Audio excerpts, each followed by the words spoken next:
प्रमोद सारा मा बुंफैखो डक्टर सांग्रां सारा UPPL दोलो नागारनाय लोगो लोगो टिकेट मोनैनि जाउनाव बिथाङा नागारबाय आरो बिथाङा इन्डिपेन्डेन्ट गेलेगोन होननानै दहाय फोसावनायखौ नुखादों।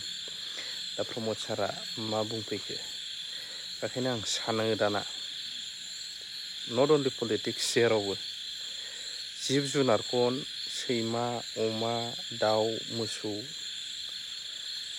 बिनि गेजेरावनो सैमा मोसौ बैफोरो नोंनि बोसोन नोंनि थिननाय मालाबा मावबावगोन बा न' नेबावगोन किन्तु मानसिया गावनि आंगो आरो लोगो बैफोरखौ आथिखालाव फोथायनो हाला। अनलि नोंनिफ्राय मा माबानो हागोन मोनबाल' मोजां आरो नों जेब्ला जेबो गैया नोंहा अब्ला बै समाव नोंनि गोनांथि गैयाबा नोंखौ दरखारबो गैया बेबायदि जास्ट नोंनिफ्राय बोरै फायदा उथायनो हागोन बोरै नोंनिफ्रायल' फायदा ओमफ्राय नों माबा मोनसे नोंनिया माबा मोनसे जायोब्ला है नोंनासो लस जागोन आंहाथ' जायाना नैबेफोर साननाय थायो। बेखायनो गोबां सिनसियार जानाया गाहामसै। गोबाङा गावनि आंगो साननानै लायो गोबां माखासे बुस्थुफोरखौ नाथाय जेब्ला नोंनिफ्राय गोबां खोथा थायोना गोबां मिथिखायो थ' बेफोरखौ आं बारा गोबाव बुंला জাস্ট प्रमोद बर' सारा मा बुंखो नैबेखौसो आं फोरमायनो आखायाव लादों नायलांनो हागोन। তেনেকুৱা একো ক্ষতি হোৱাৰ কোনো পৰিৱেশ নাই। আজি ইয়াতে সকলো বুথ কমিটি আহিছে, সব বুথৰ লগত বহি লৈছো, একেলগে আলোচনা কৰিছো। যোৱাকালি প্ৰাইমাৰী VCDCৰ লগত মিটিং হৈছে, সব আমি আলোচনা কৰিছো আৰু তাত একো অসুবিধা নাই। ধৰি লওক আপুনি কালি নিৰ্বাচন খেলিলে আপোনাৰতো 10জন মানুহ ওলাই আহিব বাসুগাঁৱৰ লগত, বাসুগাঁৱৰ পৰা এই মানুহজন কোনোবা পাৰ্টিৰে হ'ব পাৰে। তেনেকাটো হয় আৰু কিন্তু এতিয়া ফাৰ্ষ্ট তালিকাত 18জন আছিলে, 18টা সমষ্টি ওকে, ছেকেণ্ডত 16 আছিলে, 16ত 2-3টা সমষ্টি তেনেকাই কথা ওলাইছিলে, বাট ইট ইজ অকে।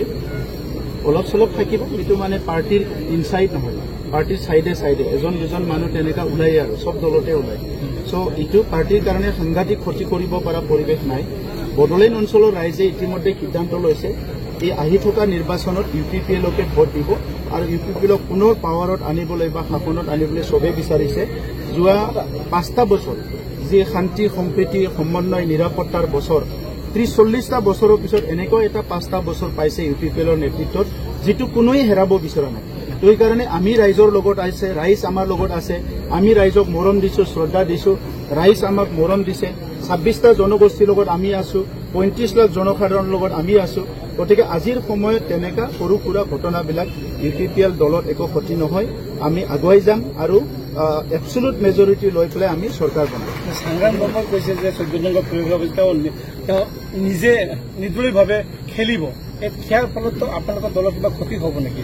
তেনেকুৱা একো ক্ষতি হোৱাৰ কোনো পৰিৱেশ নাই। আজি ইয়াতে সকলো বুথ কমিটি আহিছে, সব বুথৰ লগত বহি লৈছো, একেলগে আলোচনা কৰিছো। যোৱাকালি প্ৰাইমাৰী VCDCৰ লগত মিটিং হৈছে, সব আমি আলোচনা কৰিছো আৰু তাত একো অসুবিধা নাই।